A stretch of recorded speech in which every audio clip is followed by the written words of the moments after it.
or less than a minute. It's 11 o'clock right now.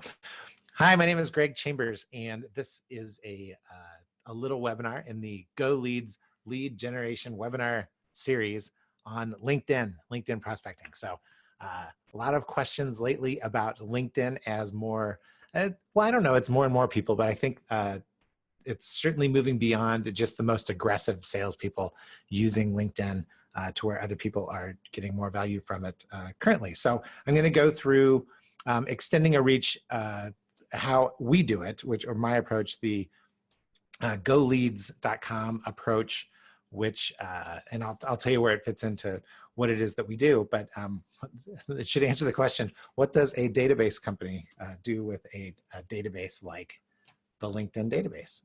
So I'm going to pop through here. If you have comments and questions, go ahead and use the text chat. Nui is going to be in there helping me answer questions. But if you have any questions, I'm happy to go through them. The way I've organized this is I'm going to cover 3 broad concepts. And the reason I'm going to do that is because I use that to center ourselves on this topic and what exactly I'm going to be talking about, just so that we're on the same page. And then we'll go into 6 tactics. And when I say tactics, I think of these as things that you can do immediately.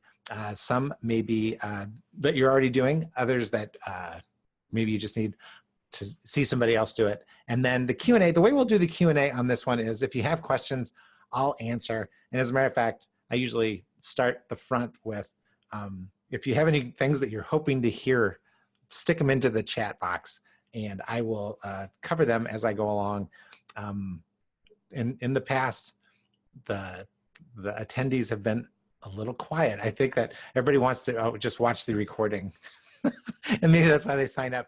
But if you have me live and you have questions, feel free to ask them inside of that chat box. But with that in mind, let's go ahead and jump into the 3 broad concepts. So I say these are 3 broad concepts because they are broad and they are concepts. The first one is to know thyself. The second one that we'll cover is wherever they are, be there. And the third one is what will tomorrow bring? So let's pop through those real quick. Know thyself. What I mean by know thyself is there's so much advice out there that it's hard to separate what will work from what won't work. So the way to get around that is you have to really know what it is that your process is and then try to fit new solutions into it. So for instance, if you're just approaching a tool like LinkedIn for the first time, you need to know where it's going to fit into your sales cycle exactly, because when you don't do that, let's talk about what happens when you don't fit it in, is that a lot of times the consumer, it's your customer, it's the client, it's your prospect who you're talking to, that they're the ones who get confused because they're not sure where you fit in. And most of the time where we see it in practice is we see that the branding gets changed depending on what the tool is. And the reason that that happens is a lot of times we're not taking the tool and fitting it to the process as much as we're looking at the tool, getting excited about the tool, and then thinking to ourselves, how is it that we use this? And the tool says, hey, this is the best way to use our stuff. So we come from the school of know yourself first and then try to fit it in or see where it fits in, because not every tool that we bump into or not every tool that has value will fit into your process. And the way you get that done, the way to know yourself, the way you know your own sales cycle especially, what we have clients do is we say, hey, can you write it out for us? What is your ideal sales cycle? So by mapping out their ideal sales cycle, we can take a look at where it is that a tool like this will fit in. And if it will ever be used, because even then, there's a whole thing that goes with it may be a tool that is useful to your sales cycle, but it's not useful to you because nobody's going to use it. Some people just don't like social media. I get it. So don't think of using a tool like LinkedIn gets harder. So for an example, just to use GoLeads as an example, we are a company that has been built on inbound. We sell outbound lists. We sell lists that people can use to do outbound prospecting, to reach out to people in their marketplace, to do market research. And the way that we rank order our sales cycles is we try to attract people into calling us as much as possible, number one. Then we do outbound to our existing customers. So those people that have already reached out to us, we will then do outbound with them. And then a tool like this, like LinkedIn, fits in third. So it's kind of lower on the list than if we were going to evaluate a tool. And when we evaluate it, the first thing I look at LinkedIn is I say, okay, so if outreach via LinkedIn is the third approach we'd take, what is the first approach? Is there anything inbound can help us with to do with our inbound traffic? And we'll cover that. That's actually one of the tactics that we'll plug in here. Thanks for that photo, Mr. Flickr guy. The second one is wherever they are, be there. And the they in this is your customer. In your customer's decision path, where does a tool like this fit?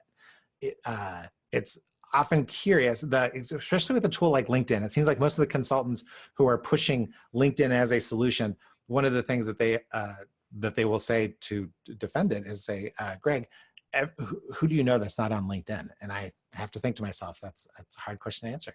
Because I don't know who I know that everybody I'm connected to on LinkedIn, and I've got a few thousand, or I think 1,500 connections, something like that. I know that that's not everybody that I know, and there's a lot of people in there that I really don't know all that well. But I don't know, and I don't know that that's the right question to be asking. The better question that we should be asking is, we should be clear about how our customers are making decisions and how they would find or get exposed, how they'd prefer to get exposed to a tool or a product or a service that we offer. And then if we can be there in that part of the process, that's another way to approach it. So you can never know too much about your buyer's decision process. And for example, I kind of popped one up there, salespeople, if you're targeting sales, that LinkedIn feed, which is a feature of LinkedIn, is a great place to be. You should probably be there if that's who it is that you're targeting, because it seems like most salespeople I know like to spend a little bit of time inside of the LinkedIn feed. But if your target is CEOs, on the flip side, I don't know that I've gotten anything from any input from most CEOs of larger, let's say small to mid-size, greater than 50 employee companies that get much out of their LinkedIn feed. And even the ones that do, it's probably not them that is actually manning the things that are going on inside there. So for an example, or the way you would get this done is, I would say, go straight to your customers. The way to learn about their buyer decision process is always to go directly to them and then ask them this simple question, which is, before we met, so before we engaged, as you're making this decision, what things did you consider your customers are going to be the easiest way to help you identify areas in their decision process and your sales process where you can map those two things together. So an example, I already started to give you this example, but a LinkedIn consultant was contacting us and saying, hey, you know what, as we were still debating back and forth, like, how is it that we can get the most out of this tool? And do we actually need like third-party help to get out of this tool? The statement was made, I know people, Greg, personally know people making thousands on LinkedIn each day. And so when pressed for examples, everything was consultants to consultants. It was basically consulting on coaching on selling, and the people that they were targeting or more towards those salespeople than the market that we were after or the market that I was after individually. So that is a big idea. Wherever they are, be there. So know your customer's decision process. And these are meant to be broad ideas. What did I just do with my third one? Fourth, fifth. Wherever they are, be there. And then it's, where is, you can't see this, but I'm looking through my notes here thinking, where did I put that card? What will tomorrow bring? This is a picture of the actual, when I went to college, this is a picture of the tool that I talked my parents into helping me get so that I could go to school and take care of my papers.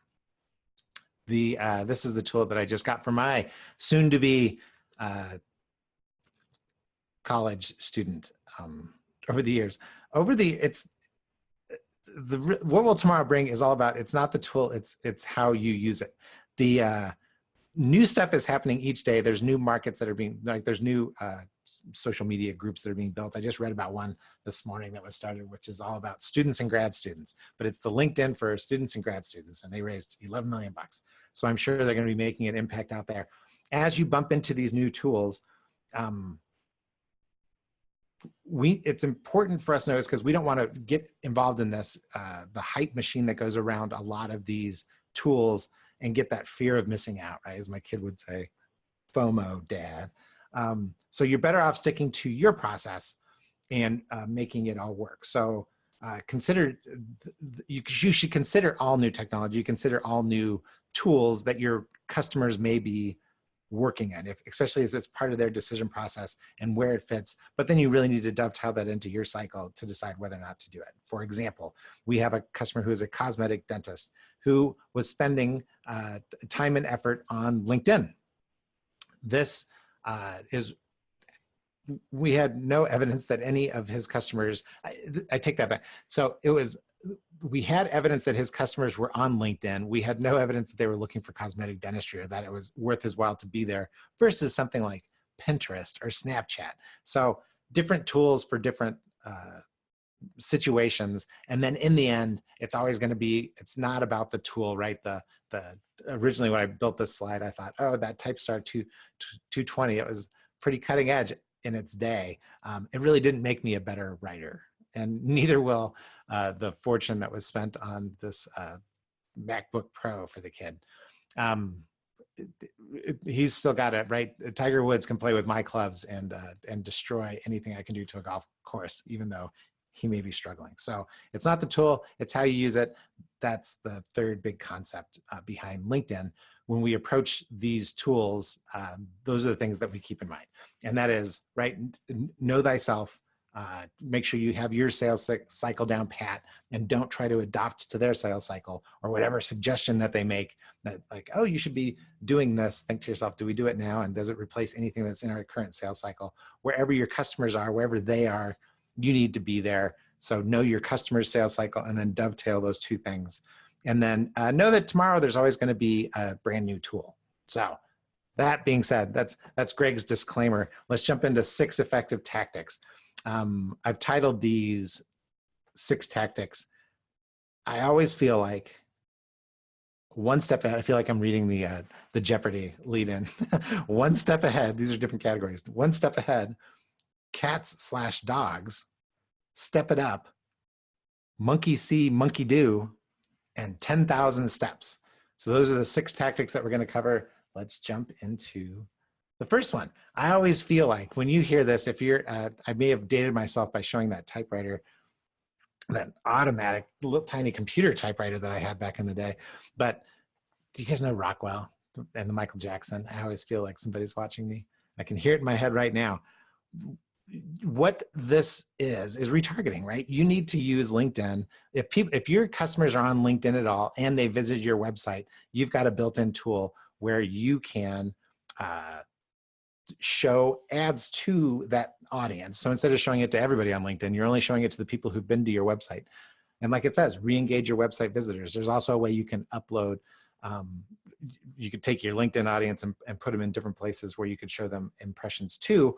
But the big idea behind this is why you want to do it is you want to, right now, there's a default that everybody has when you get introduced to any new service. So if I called you today and left a message, there's probably a good chance that if you heard the name Greg Chambers and if you didn't know who I was and go leads, you might type into Google Greg Chambers go leads, or at least my company name. So if everybody's going to be Googling them, there's a chance that even if you've never actually made contact with somebody, that they may still do research about you on your website, in which case you can start to build those impressions. You can start to build the idea of who you are and what your brand is on there. So the way you do this is you need to go into the LinkedIn ad manager, find this insight tag, which is hiding under your campaign manager, under account assets. There is a little thing called the insight tag. It's going to give you a tag, and then you need to take that tag, and hopefully you're using, this is a snapshot of Google Tag Manager. The Google Tag Manager tool is a marketer's best friend, a salesperson's best friend, because instead of having to rely on your IT department getting a LinkedIn Insight tag on every page of your website, or any other property that you've, any other place online that will allow you to put a tag for your customers, it's easy to populate by yourself. You just need access to the tag manager. So you can do that. So we see this every day in the businesses that we're trying to help with generating leads. Contacts are harder. Voicemail is very common. So we promote doing an advertisement on voicemails when you leave them. And that usually generates, we see an uptick in traffic that happens right after that. With that uptick in traffic, the retargeting networks like LinkedIn or like Facebook, if you attended the Facebook webinar, it's very similar to that. We want to be there and at least be increasing the number of impressions, because it takes a while to get through. We love to say the rule of 30. And if you've heard me say it before, I'm going to say it again. It takes 10 impressions of an idea before it gets through to people. And then only 1 out of 3 of your impressions are going to get through at best. That's at very best. So plan ahead. And actually, I've got one of the tactics is I will show you an outline for a way to get those 10 impressions on a particular idea in there. So it doesn't break the bank. If you're wondering, the cost for LinkedIn ads is, it runs a little higher than most, but since you're doing retargeting, it tends to be pretty cost effective. And the goal is to build consistency. Consistency leads to momentum. Momentum leads to breaking through obstacles. One of the biggest obstacles being people saying, I have no idea who you guys are. Okay, one step ahead. So I must be stuck in the 80s. I didn't realize. So here's a Madness song, One Step Ahead. And what it is we're going to talk about one of the more powerful things. I actually just got an email from, I met with one of my other kids. His friend just graduated from college, and he's starting a career selling insurance. And when I met with him, the conversation didn't really go anywhere. It was uncomfortable. I'm a lot older than he is. You know, I coached him when he was a kid. But one of the hints I gave him was this exact hint, and he just connected with me on LinkedIn. So maybe there'll be a chance he uses it. Referrals. Most of our businesses, if you get an unsolicited peer-to-peer referral, so somebody talks to somebody else and then calls me, that is by far the most powerful lead source that you can have. Right? There's just so few questions that need to be asked at that moment. They are going to do business with you, or you're going to move further down there. At least you don't have to build that whole trust piece.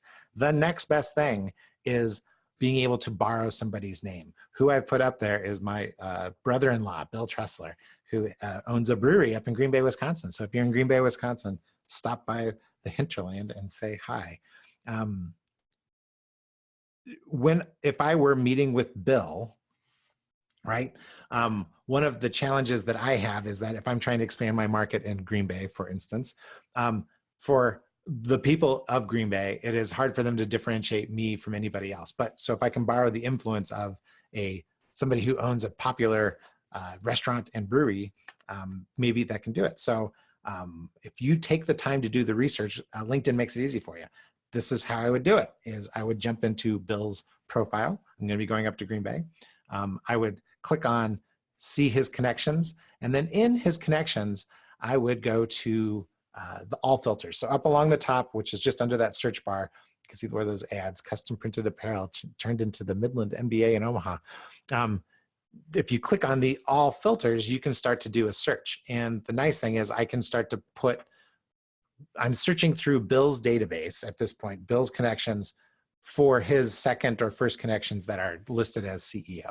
And what does that allow me to do? It pulls up a list of people that he has listed. And so ignoring the first one, who happens to be in Fort Myers, Florida, but I'm not going to be there. I'm going to be in Green Bay, Wisconsin. I would, when I ask Bill the question, hey, Bill, who is it that I should be talking to? He's probably going to draw a blank. He's going to say, I don't know. Because he's thinking, I don't know who needs your services. Nobody ever talks to me about that kind of stuff. But let me think about it, and I'll get you something. What this allows me to do is say, hey, Bill, who is, the bottom one I happen to know, her name is Kate. So I can say, hey, Kate, or do you know Kate? Would you be okay with me talking to Kate and using your name? Because I have some ideas for her. Plus, she knows some other people in the industry that we're trying to get in touch with. An easy way to get Bill to open up and think of a few more opportunities for me, because he might come up with the other names, but if I have 2 or 3 names, I can start feeding him. It's like asking, if I went to him and I said, hey, Bill, what's your favorite song? He's not gonna be able to answer it, but he loves the Grateful Dead. So I could say, hey, off the last tour, Bill, which song, right? Which Grateful Dead song? He probably couldn't still answer, but off the last time you saw them I think he just saw them at Alpine Valley. Bill, when you just saw them in Alpine Valley, what was the favorite song that they played with, John Mayer, who was with them, I think.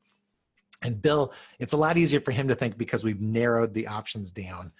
Who are some CEOs that is good? I'm thinking of who are some CEOs like Kate or whoever the other ones are that I blurred out. Is even better for getting him to give me some names. So that is tactic number 2, one step ahead. The next one is cats/dogs. And what is it? It's pretty simple. It's Boolean logic. So if you're, some of us are database nerds and we grew up with and, or, and not. Others are just starting to figure out that all of these databases, most databases have it built in. So ignoring what I just showed you before, which is searching inside of my brother-in-law's network, it is searching, just using the regular search, but still clicking on that same advanced or all filters or whatever it was. I'm going to peek back here. And it says all filters. So when you click on all filters and then to clear it out, you can use Boolean logic. So you can say president or CEO, right? You can say president and CEO when searching it through your first or second degree connections, because the free version pretty much limits you to that. And you could use president, not CEO, so that anybody who's listed as president or has president but does not have CEO in the title box. Why would you take the time to do this? Because it makes for better searches. When it pulls everybody up and you've got to scroll through and scroll through and scroll through, Boolean logic actually lets you start to knock it down a little bit. I'm using title as a for instance, but you can use it on any of these. You can do it on Greg, not Gregory. So I don't want any pretentious people who call themselves Gregory or list themselves as Gregory. I just want all the ones who list themselves under my same name as Greg. Maybe that's what I'll do. So an example would be like sales-friendly CEOs.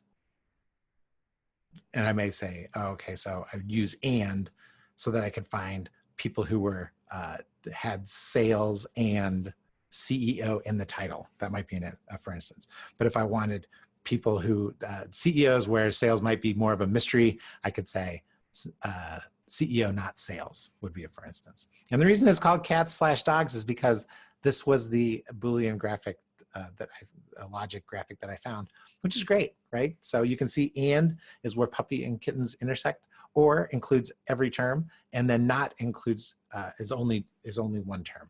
And that's the easiest way to use it. In playing with that, I am reminded of, so this is a bonus, this is like number 7. But when you see these, the wildcard strings in your URL up at the top, take a peek at those, because every once in a while you get something good. Now this one, I couldn't find anything to play with that changed the display. But I did, if you're using the paid version, so you're using the LinkedIn Sales Navigator, and we got to when I pulled it out, it's got a huge long string, but I looked and sure enough, there it is. It says count 25. And I was looking and it only shows me 25 results. Well, guess what I can do? I can change that to 50 and I can show 50 results.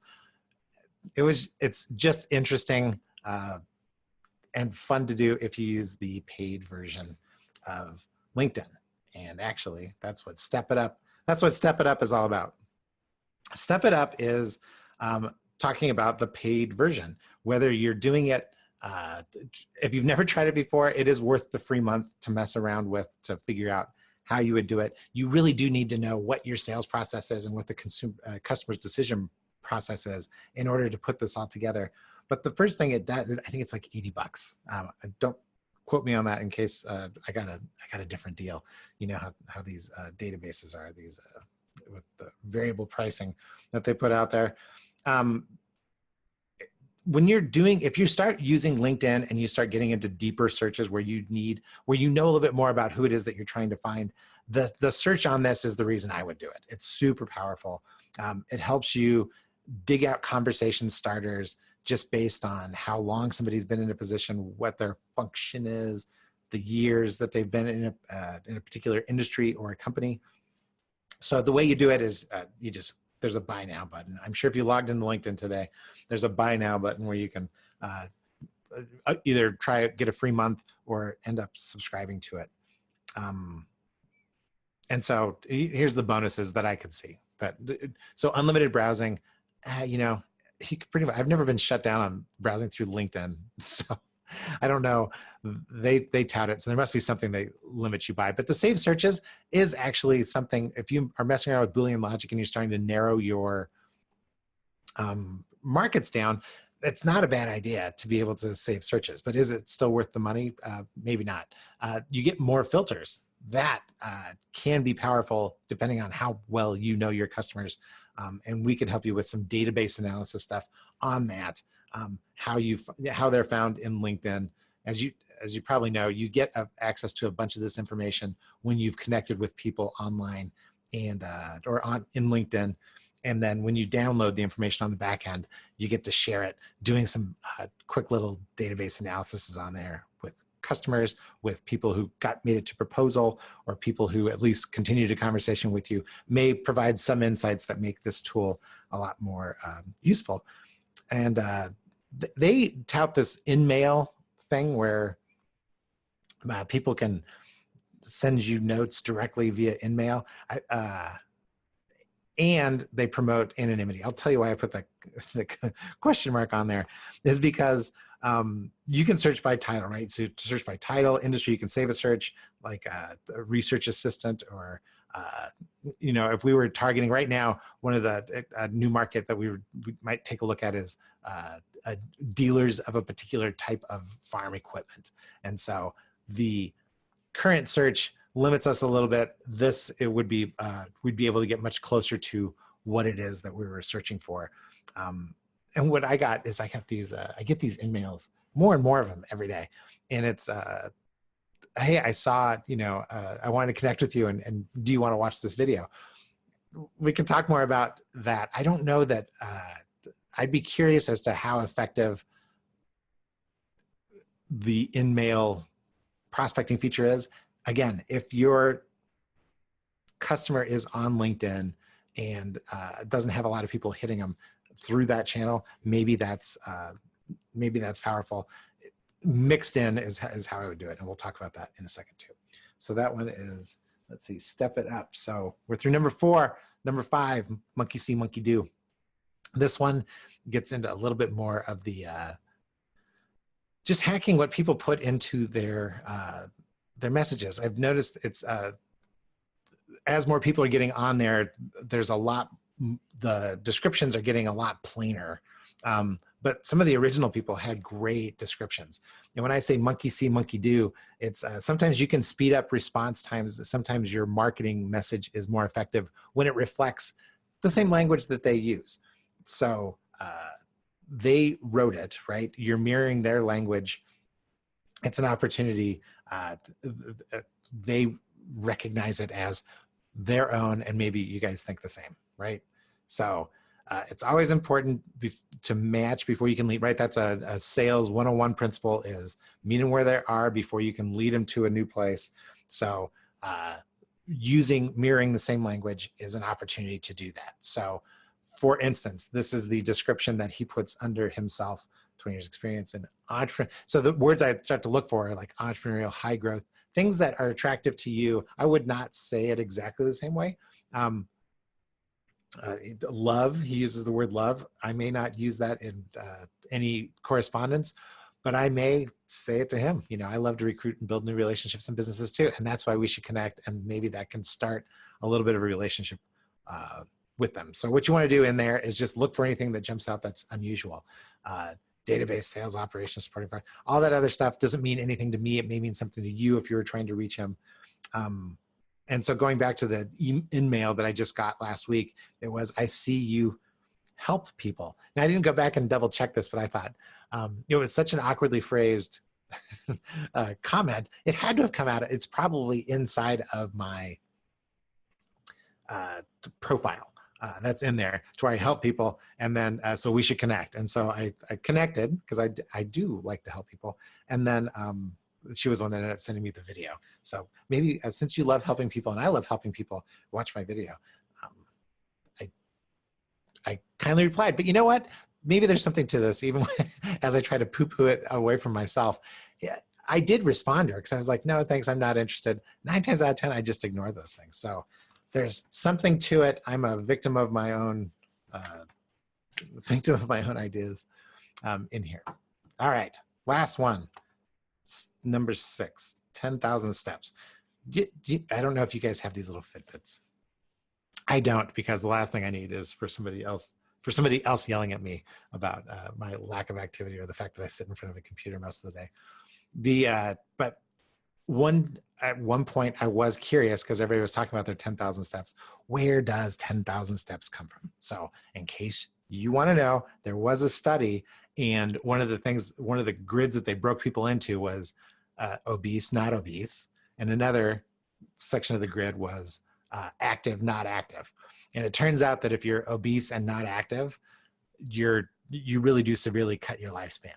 However, if you're obese and you're active, you tend to live longer, right? You get closer to the ages of the non-obese people, the non-obese non-actives and the non-obese actives. So they wondered what that was, and it turns out that 10,000 is about where that was broken. If you were over 10,000 steps, that was, you tended to be, at least even if you were obese, you were in that active group, so you would tend to live longer. So get those 10,000 steps was the piece. The way I use it is, I'm saying that all prospecting is a process, right? So is it, internally we love to say, is it better to be good or is it better to be there? And the default answer, in case I'm not going to ask this question to the group, because my answer is it's always better to be there. It'd be great to be both, but at the very least, can you be there when your prospect is ready? So how do we move through the marketplace without where we can keep ourselves in front of people for the time that they're ready to make decisions? And again, referring back to that rule of 30, what we say is, if I'm just trying to introduce myself to somebody who's never heard of me before, it's probably going to take 10 times for them to hear my name and what I do before they associate us together. But not every one of my impressions is going to get through. So how do I plan 30 impressions would be what I would say. In this case, what we're doing is I'm going to walk you through a 10 plus 1 way that I consider impressions and where LinkedIn fits in. So the 2 impressions are just voicemail and email on an introduction. So I'm going to give you a process for 10,000 steps. If you can at least do these 10 using this tool, you will over time improve your success. And the reason is because if you get a process, it's kind of like the 10,000 steps. Is there anything magical about 10,000 steps? Not really, but there's something magical about 10,000 steps every day that makes you a healthier person. Even if the 10,000 steps are down to the Burger King. You can build momentum if you stick to this. So here's an 11-step approach. Here's my 3rd impression. So the first thing I do, I'm going to try to introduce myself to you because I think that we may be able to help you help your company. I'm going to leave you a voicemail, name and company name, and I'm going to try to send an email. My 3rd one, though, I may jump in and take advantage of that LinkedIn mail. So now I've at least picked a few different venues. In the background, I am also using pixels on my website. So if you go to research me on my website, you'll see my smiling face. You'll see the Go Leads running man in a few more places. The 4th impression, I'm going to call again. I may or may not leave a voicemail. The 5th and 6th, I'm going to do a double impression again, voicemail and email to this customer. And then impressions 7, 8, 9, and 10 are very similar: LinkedIn, emails, and calls. So when you just stack it up like this, it looks like it could be annoying. The goal is not to be annoying. So the reason you put it into a process is because you can stack these. I don't have the, I'll give you a piece of language here at the very end. But for the most part, you're trying to add value to the impression, right? Get a reason for why they should spend their valuable time with you. The magic number 11, right? If we're going to get to the 11 steps on this, is we send the last one we call internally a door crack email or a LinkedIn email. And you've probably seen a version of this when we put it together, which is timing is everything. And we really do believe that. At some point, most people who are trying to grow their business can use the services of Go Leads, we say, but not every day.